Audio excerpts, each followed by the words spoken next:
This news program is proudly brought to you by Smart Start Breakfast Biscuits and Now Biscuits.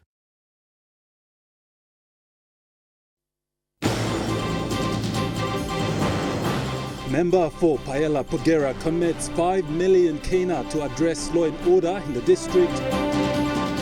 Landowners call on Barrick to come clear on gas to electricity business. 5 rural airstrips in Medang province to be upgraded. Good evening, this is National EMTV News. I'm Godwin Eki. Thank you for joining us. A security forum was held in Pogera yesterday in Enga province. The purpose was to address law and order situation in Pogera from the Restorative Justice Initiative and the Law and Order Crisis Committee. The member for Paella Pogera, Maso Karipe, announced that he will put 5 million kina to address the law and order situation in the district. Present in the meeting was member for Paella Pogera Maso Karipe. Barrick management team represented the state was Minister for Mining Anopala, Barrick Gold President and CEO Mark Bristow, Pogera landowners and Enga Provincial Police Commander George Kakas. Following the recent fighting in Pogera and talks on peace agreement between the warring tribes, the Ayalas and Nomales, a security forum was held yesterday to seriously cut down this rogue law and order issue. During the forum, member for Paella Pogera Maso Karipe announced that he will put 5 million kina to address law and order situation in Pogera. Mark Bristow and Mining Minister Anopala acknowledged the issue of the law and order situation in Pogera and stated that they hope to see a decrease in lawlessness. As of the mine agreement processes, Mark Bristow and Anopala stated that they are working with the Marape Rosso government to ensure that the mine resumes and as soon as possible. This was in response to the landowners' request to reopen the mine to start as soon as possible and for the security forces to toughen up action. Enga PPC George Kakas strongly stated that security forces are doing all they can to possibly restore peace. PPC Kakas stated that these tribes in the unrest in Pogera, the Ayalas and the Nomales, should not be named warlords but full-fledged criminals because they have killed, raped, kidnapped, robbed and destroyed properties belonging to innocent people who are not directly linked to their disputes.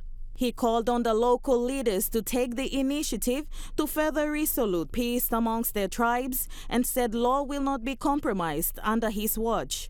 PPC Kaka stated that so far, 35 regular police are at Payam Police Station and a platoon of PNG Defence Force from Moyam is assisting to address the law and order situation in Wabek. He is urging the communities to support as they are lacking manpower in the entire province. Grace Papiali, National, EMTV News. Barrick Chief Executive Officer Mark Bristow was in PNG for their quarterly operational review. He said that the incorporation of new Pogera Limited on 22nd September 2022, following execution of the new Pogera shareholders agreement by Barrick New Guinea Limited, Kumul Mineral Holdings Limited and Mineral Resources Enga, marked an important step towards the long-delayed restart of the Pogera mine. Once certain conditions are fulfilled, the company intends to apply for a new special mining lease in coming weeks. Bristow said that the new Pogera will work with the state and the Mineral Resource Authority to ensure that the SML application process proceeds without delay and in accordance with the Mining Act and the Pogera Project Commencement Agreement. Mr. Bristow said the application and early approval of a new SML is the goal that all Pogera stakeholders should be striving for. He said the mine has sat idly for far too long, almost 2.5 years, depriving landowners and the communities of Pogera of employment and other essential benefits that the mine delivered successfully for 30 years. Together with Barrick's executives, Bristow traveled to Pogera to kick off the security forum alongside the mining minister, Se Anopala, Pogera MP Maso Karipe, SML and LMP landowners, community, women groups and business leaders. Also in attendance was Enga Provincial Police Commander and representatives of the Enga Provincial Government, Pogera District and PNG Defence Force. Bristow highlighted that the team had a constructive kick-off meeting in Pogera and everyone agreed that law and order is crucial to the restart of Pogera Mine and the long-term future of Pogera District, which was acknowledged by all landowners and community leaders. He said as a sign of Barrick's commitment to restart, they are building a dedicated team comprised of majority of Papua New Guineans to get the mine up and running so that the people of Pogera can finally see the white smoke they have been waiting for. To date, Barrick and Zijing have funded $391 million, approximately 1.37 billion kina, solely for care and maintenance. Bristow and Barrick executives are expected to meet with Prime Minister James Marape, the state negotiation team led by Dairi Vele, Kumul Mineral Holdings Limited, and attended the inaugural board meeting of New Pogera Limited.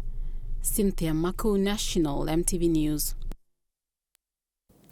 Landowners from Tari have made a call to Barrick New Guinea Limited CEO Mark Bistro and other stakeholders to come clear on their position regarding Hyde's guess to electricity supplying power to Pogera Mine. Over 214 power pylons run from Tari to Pogera on customary land covering 440.4 hectares, supplying gas to Pogera Gold Mine.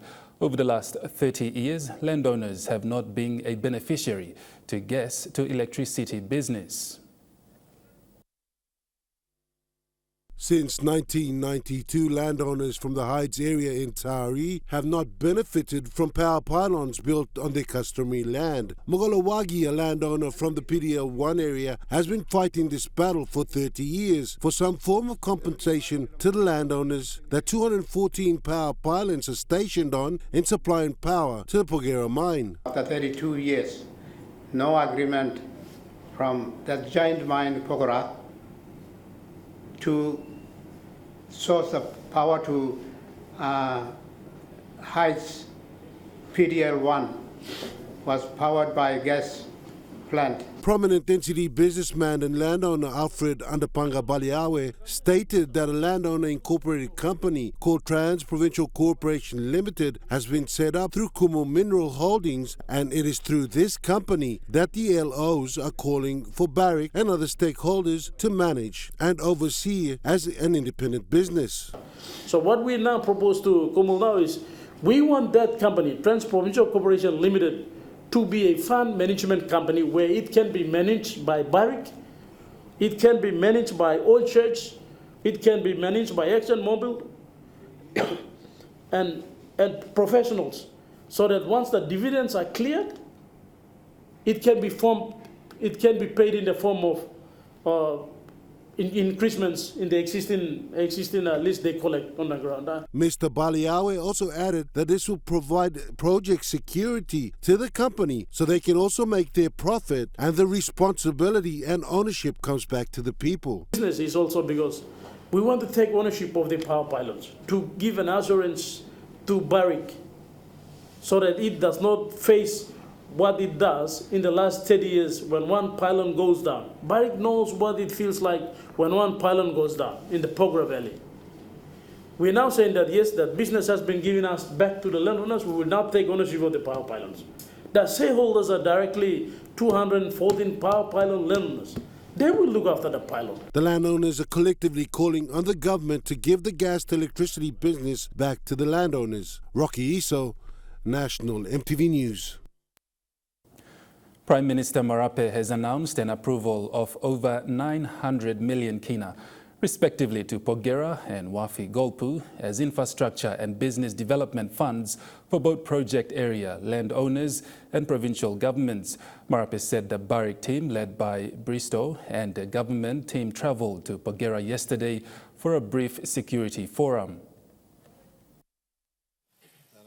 Prime Minister James Marape said Barrick, as the operator of the joint venture company, has already recruited over 1,500 Papua New Guineans, and the government is now moving into the final stages of fixing regulatory requirements with Mineral Resources Authority and the Mining Department. He further described the new Pogera as historic for PNG because this operation will be the first time PNG companies representing landowners and government will hold a combined 51% equity while investors will hold 49%.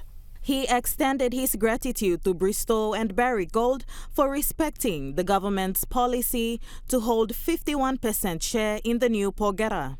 He further said it is extraordinary that in our country a super major gold company, currently the second biggest in the world, to allow itself through negotiations with government to own less than PNG parties and at the same time operate the mine.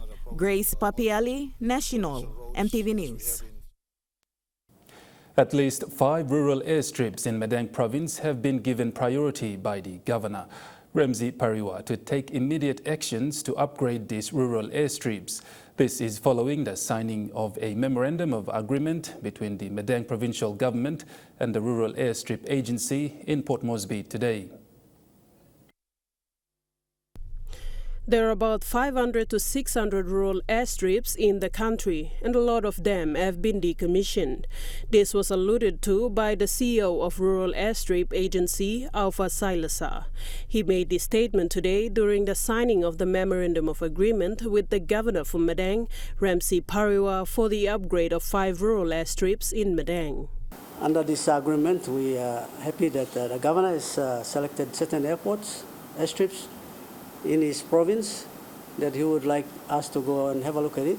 So basically our task, the Rural Airstrip Agency, is to be able to go on site, have a look at it, at those airstrips, scope them, give them a scope of works, and maybe at the same time cost them.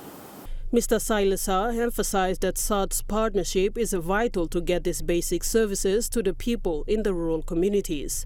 For the Medang Governor, Ramsey Pariwa, this was his first task, being executed after being elected into the parliament.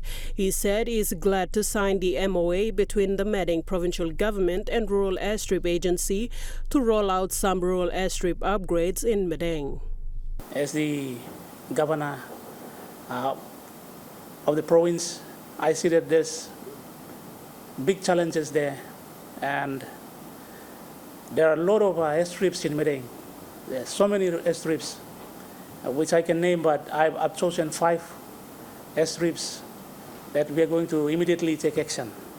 Governor Pariwa said this MOA will enable the agency to engage engineers to provide scopes on how the work is going to take place, and with the help of the scope they can come back and sign an actual development agreement.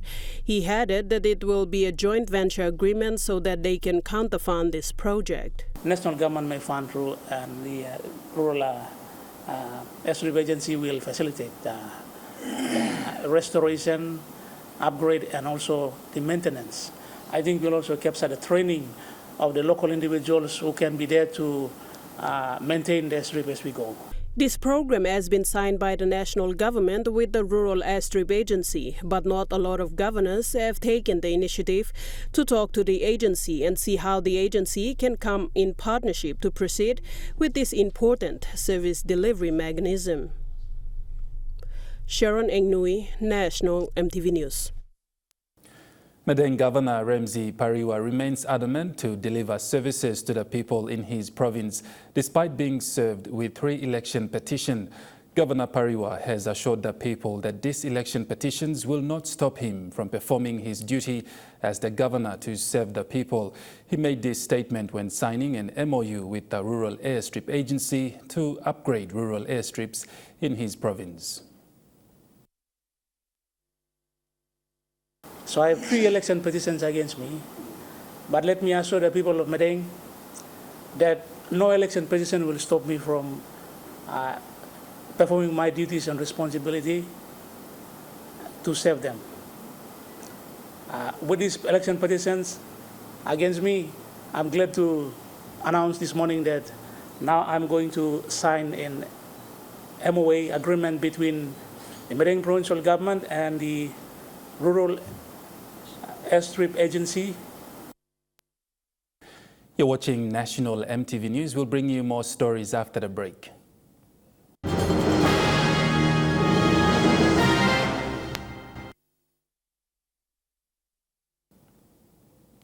You're watching National EMTV News. The third European PNG Business Trade Conference kicked off today at the APEC House in Port Moresby. The two-day conference will help increase business contracts, discover new business opportunities and new collaboration between the EU and PNG. Today, the state of the PNG economy was discussed, including navigating the business environment and the impact of the regulatory framework for business, trade and investment.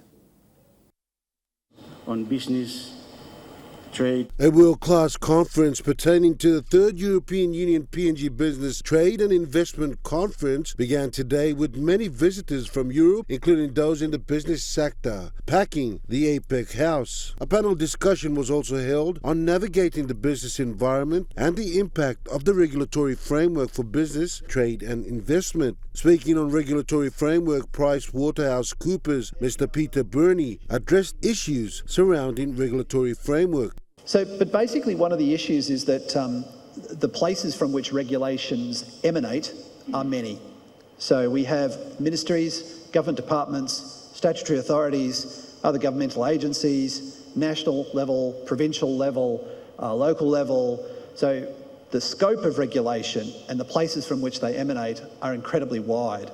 And this therefore caused some of the challenges, and I suppose this is what one of the focuses of what we're going to be talking about today is, what is the right amount of regulation, from where should it come, and how do you integrate and deal with competing regulatory environments and regulations and regulatory authorities. On offer were also local SMEs and companies showcasing their wares to international visitors from Europe who were there. The conference continues tomorrow. Rocky Iso, National EMTV News. Governor of Enga Province, Peter Ipatas, has announced the passing of the longest-serving public administrator of the province, Dr. Samson Amien. Dr. Amien passed away due to a long illness. The late Dr. Amien passed on Sunday afternoon. Humbly sitting was Governor Sir Peter Ipatas, who passed his condolences to the family of the late Dr. Samson Amien, who was the provincial public administrator for the province. Sir Ipatas said the doctors have not revealed to them yet the cause of his death. Sir Ipatas, on behalf of the province, extends his sympathies. On behalf of the Enga provincial government, of course, pass our sincere condolence to the family of late Dr. Samson Amien, and of course the tribe from which he originated from, the Kala tribe, and of course the bigger Itapuni tribe, and of course not forgetting the people of the province. And it's because he passed away in Moresby. We are here in Moresby, hopefully repatriating the body back to the province by the end of this week for our people in the province to pay their last respects. Sir Ipatas further said that the late Dr. Amien was the longest-serving public administrator of the province for more than 2 decades, and most of his input to the province have brought significant positive changes to the province. Many times we forget that he was also an administrator for a couple of years in the late 80s, and so he's served Enga province for more than 25 years in total of the province. So we obviously are indebted to a lot of work that is done for the province, and of course at the national level participating in activities at the national level as a very experienced provincial administrator. He announced that they will be taking the late Dr. Samson Amien home to be laid to rest. Grace Papiali, National, MTV News. The recent ethnic clashes between Eastern Highlanders and Taris at Erima was raised in Parliament today when the 11th Parliament sat for the second time this year. Deputy Opposition Leader and Member for Kirawina Goodenough, Douglas Tomuriesa, questioned Prime Minister James Marape on what his government intends to do to bring confidence back to the public on the issue of law and order during question time this afternoon. The recent ethnic clash in Port Moresby suburb of Erima between the Eastern Highlands and Tari communities residing in the area was the focal point of a series of questions to the Prime Minister James Marape by Deputy Opposition Leader and Member for Kirawina Goodenough Douglas Tomuriesa. We see people walking the streets of Port Moresby armed with weapons, bush knives, machetes, even guns. We see criminals attacking mothers and stealing their shopping bags and groceries as they return from shopping. Our citizens are being killed week in, week out. We see the recent spate of criminal activities in Port Moresby and the ethnic clashes, which has rendered much of our city no longer safe. The impression of us getting is that our people no longer respect our laws and even are no longer afraid of police. In his response, Prime Minister Marape assured the Deputy Opposition Leader that his government is serious about law and order issues like ethnic clashes. Our government is very serious about law and order, as indicated in the manner in which we have restructured. We have restructured our portfolio. Minister that is responsible for the law and order sector. In fact, we brought in police and CIS under one minister. We named it the Internal Security Minister to ensure that the left and right hand of law enforcement and rehabilitation of those who are caught is made easier by one minister having an oversight. That is a clear indication to the country that we are very, very serious about law and order in this country. The Prime Minister, who is also the member for Tari Pori, revealed that he had spoken to the Police Commissioner and that it was not his job to make arrests.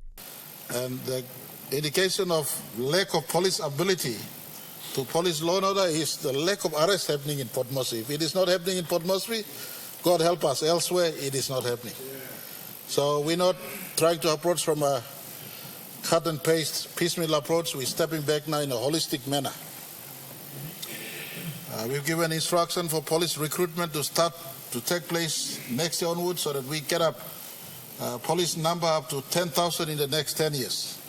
At the moment, for instance, our police force has a force strength of around 6,000. If you look at our population, possibly at 9 million, if it is 9 million, that's one police to a population of 1,500. Marape also put on notice the minister responsible for internal security, Peter Chamalili Jr., to take note going forward as law and order has become an issue that needs to be seriously addressed in the country.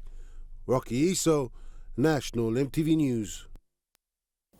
The Marape Rosso government has been thanked by the people of Western Highlands Province for supporting Mount Hagen City Roads upgrade under the Connect PNG program. This was made known yesterday during the groundbreaking ceremony of the road upgrade and sealing project for Mount Hagen City. The official opening and groundbreaking was done by Governor Wairapa and local MP and Minister for State-Owned Enterprise William Doma before the public in the presence of senior provincial government department heads and stakeholders. Both MPs gave assurance that they would work together to deliver changes to Mount Hagen and Western Highlands Province. Duma announced that 5 million kina has already been allocated to kickstart the first phase of the city round upgrade, which starts from the traffic lights to the hospital, around the main market, and would continue to other parts of the city. From Marape government, if like a plan finish, handle it one finish, on Works Department and National Procurement Commission, paracetamol pills in a long time by looking most of the roads by me upgrading. And program of Connect PNG where email of Malawi government to be individual land and work by Gona and Bakaram Kaya now. So this is the start of the Connect PNG program. Duma also congratulated EMK Construction for being the successful bidder as the contractor for the City Road Upgrade project. The City Roads Upgrade is a relief to many vehicle owners, especially taxi and town bus owners who have been complaining about potholes. Meanwhile, local tribes and people illegally claiming state land have been warned not to disturb developments from taking place. 1960s, or Tumuna Larim ground go. At that time, you were not born, so you were not a landowner. You never owned anything because you didn't exist. No something where not no man will be land, where you know got rent land, where you know been witness land, where you know been start life land. You cannot turn back history. Samantha Solomon, National EMTV News. And now looking at the Nest Fund market report, the Kina closed unchanged at $0.2840 US in the interbank market. At Bank South Pacific, your Kina was buying $0.2765 US, $0.4368 Australian dollars, $0.2781 euro, 39.93 Japanese yen. Looking at commodity prices at New York closed, gold is trading lower, coffee closed lower, cocoa closed lower, copra closed lower, palm oil closed lower, crude oil is trading lower, copper closed lower. On the stock market, the Dow Jones closed lower, the ASX 200 is trading lower, the All Ordinaries is trading lower. National EMTV News continues after the break. Stay with us.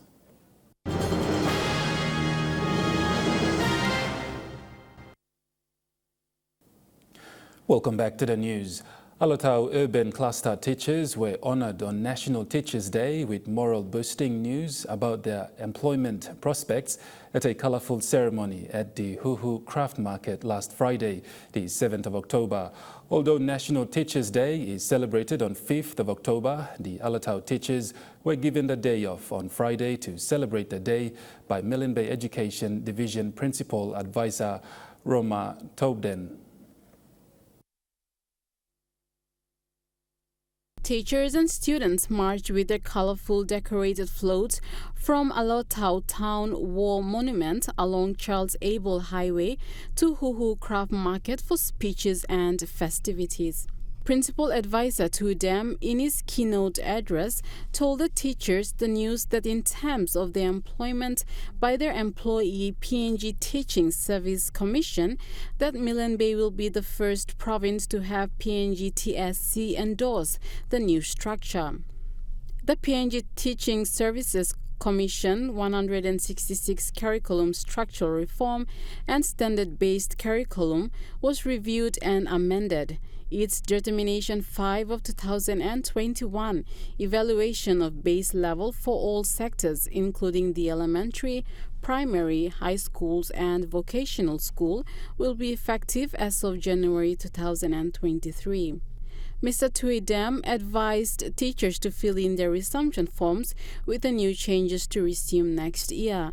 He said Milne Bay will be the first and only province to take on the elevation after formalities are completed by the Education Secretary Dr. Uke Kombra.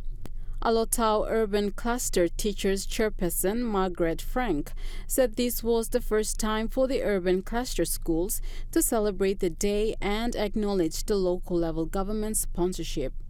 The theme of the day was Teachers at the Heart of Education Recovery, sponsored by Alotau Urban and Huhu local level governments and the Board of Management of the various schools. Cynthia Maku, National EMTV News.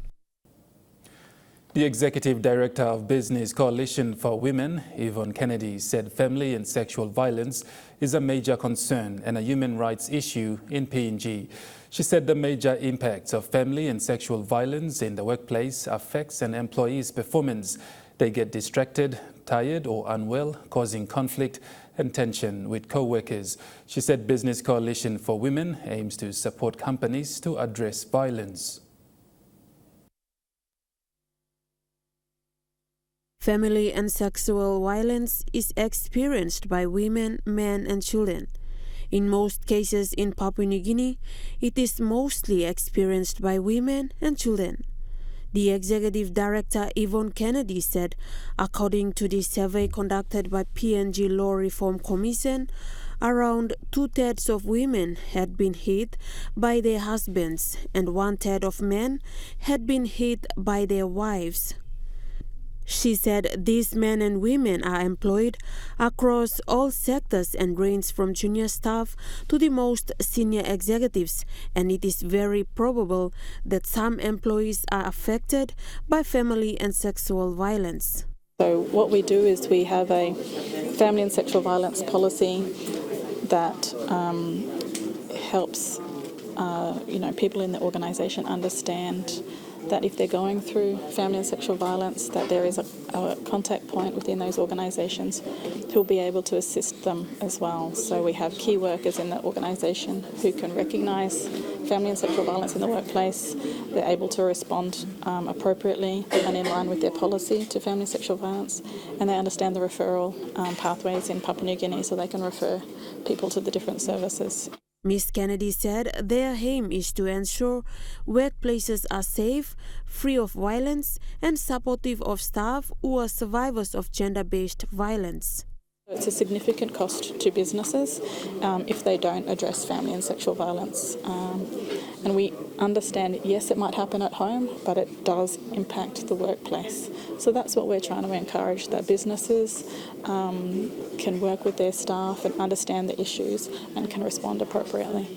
Business Coalition for Women supports member business with policies, strategies, training and consulting services to help them recruit, retain and promote women in their organization.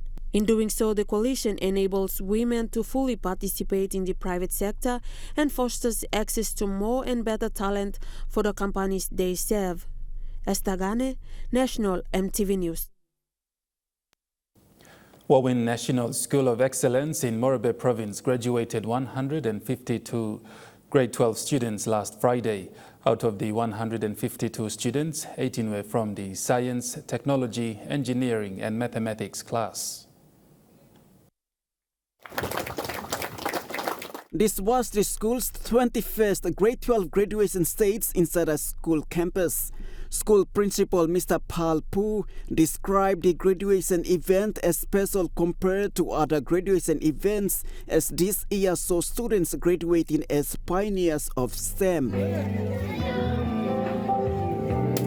He said despite lots of challenges encountered over the academic year, the school with its stance on faith and religious activities has made it possible to overcome situations and eventually to stage their graduation ceremony. The Pioneer STEM in Wawin National School of Excellence is part of a plan introduced by the Department of Higher Education, Research, Science and Technology to equip students in National School of Excellence throughout the country with foundation year studies so that they continue on with bachelor courses in national universities when they are selected for further studies. Jim John, National EMTV News. Hiri Koyari member Keith Iduhu Jr. questioned the Minister for International Trade and Commerce Richard Maru on the Konebada Petroleum Park. Iduhu stated that 23,000 hectares of land has been leased and sold by individuals making millions, and questioned what the status of the Konebada Petroleum Park Authority and what the government intends to do about this. The Konebada Petroleum Park Authority was established in 2008 by an act of National Parliament, but it has seen little development since its creation as the overseer of a free trade zone connected to the PNG gas export sector. During question time today, the member for Hiri Koyari, Keith Iduhu, questioned the government on the status of the Konebada Petroleum Park Authority. Number one, what is the status of the KPPA today? Number two, the NEC decision number 15/2018 directed an investigation into this authority and specific instructions to ministers. Where is this report? In his response, Minister for International Trade Investment Richard Maru was direct, stating that an investigation had been conducted and submission had been done and given to the government. Being appointed Minister of the Conibara Petroleum Park, Mr. Speaker, I want to confirm that there was an investigation into the affairs of the Petroleum Park, and I can confirm that land has been sold all over the place. It has not served this purpose, and a lot of people have made a lot of money out of that park. I've now taken a submission to Cabinet to immediately appoint the board and management of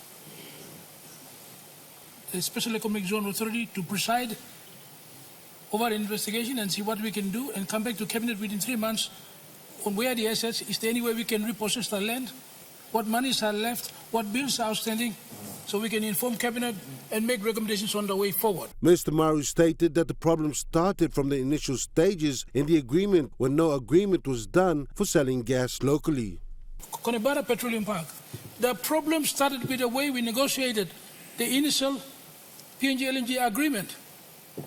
In that agreement, there was no DMO. It's important the Parliament understands that. There was no provision made for gas to be used in the local domestic industry in the initial project agreement. We've had investors from Japan sitting and waiting to access gas from the PNG LNG project to process in the Conibara Petroleum Park. But the current owners of PNG LNG have not made any gas available because it was never in the agreement. In 2018, a report was released by the National Research Institute describing KPPA as a scam and called for immediate abolishment. Rocky Iso, National MTV News. You're watching National MTV News. Trukai Sports is next. Stay with us.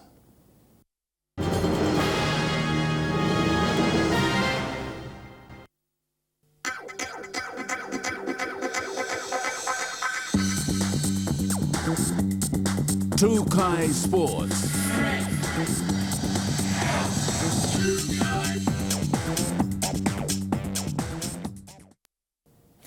Welcome to Trukai Sports. The Santos PNG Orchids will depart for England tomorrow, Wednesday, the 12th of October, to prepare for the Women's Rugby League World Cup, which kicks off on Monday, 1st November. The Orchids will conduct their pre-tournament training camp in Leeds, where they will be based for the duration of the event and will play a warm-up match against England's women's grand finalist, York City Knights, on Thursday, 20th of October. The Orchids have been drawn in Group A of the tournament, and their pool matches will be against Canada on 1st November in Leeds, Brazil on 5th November in Hull, and England on 9th of November in Leeds. The players for the Orchids side have been selected equally from players coming from Australian NRL and PNG. In England, the team will play a trial match against York, which will be seen as a good indicator of how the team has progressed since PM's 13 and how well they can take on board the finer details that are vital to performing on an international stage. It will also give a real indication to the coaching staff of which players have worked hard in their individual training over the past couple of weeks away from the team environment. For the team, individual performances against York will be crucial for team selection in the first two matches against Canada and Brazil. PNG RFL CEO Stanley Hondina, on behalf of the PNG RFL chairman Sandy Saka and his board, says they are happy with the in-depth preparation work done thus far ahead of this tournament and look forward to PNG Orchids doing well at the Rugby League World Cup. Santos PNG Orchids chairlady Ms. Okaro Yogi has wished the team all the very best as they prepare to take their place amongst other nations at the Rugby League World Cup in England. MTV will telecast the 2022 Rugby League World Cup in England live and free to air. Now, the 2022 Rugby League World Cup has only 4 days to go before the official kick-off in England on October the 15th. PNG professional boxer Junior Kauko Raka is preparing to attend his first international bout in Manila, Philippines. Raka started his preparations earlier this year and is expected to fly out late next week. Over the weekend in training, Junior Raka had the privilege to get some tips from his mentor and idol, PNG international MMA fighter Adrian Pang, who was in Port Moresby last week.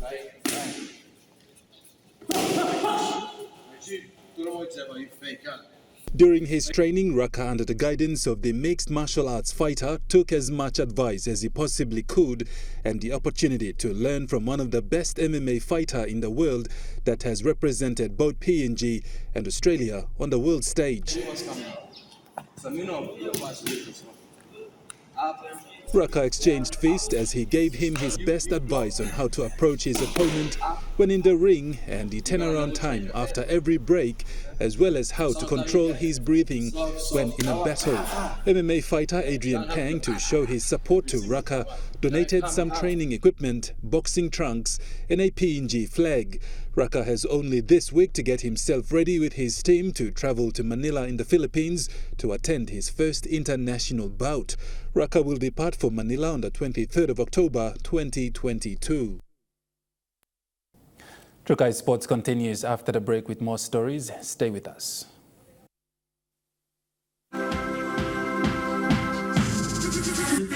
Trukai Sports. You're watching Trukai Sports. The Port Moresby Soccer Association played its Week 16 of its regular rounds over the weekend at the Bisini Soccer Oval. In the Premier Men's Division, the Blue Kumul FC defeated Yamaros FC 2-0 at the final siren.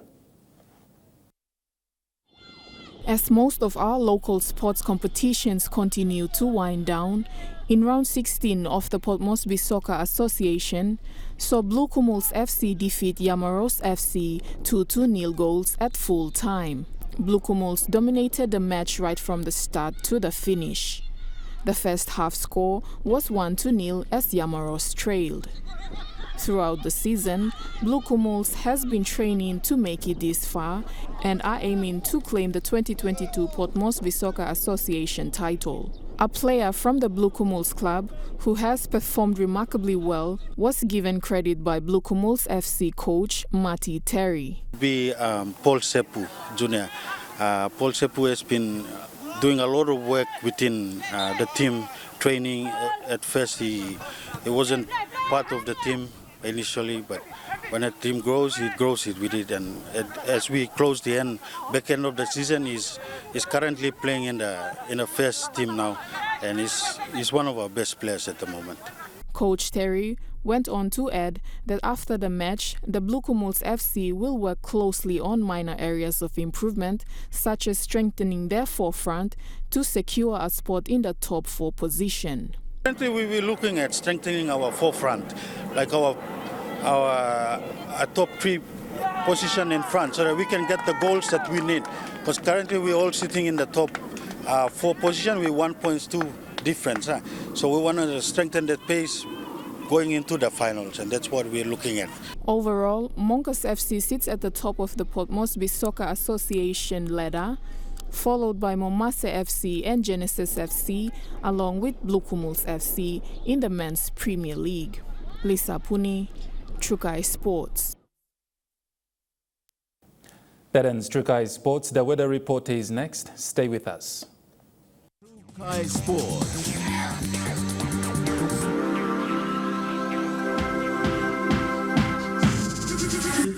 Trukai Sports. This weather update is proudly brought to you by MoniPlus, with you always.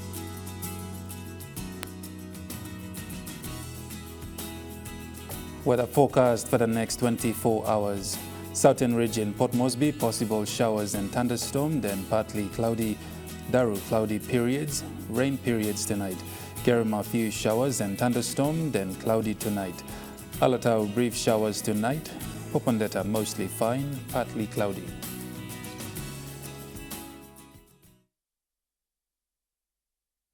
The weather update was proudly brought to you by MoniPlus, with you always.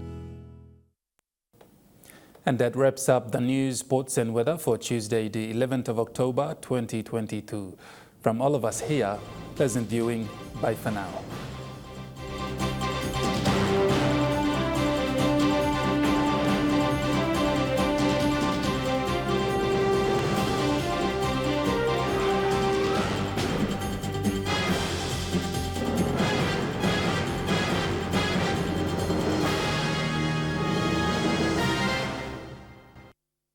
This news program was proudly brought to you by Smart Start Breakfast Biscuits and Gold Nuggets.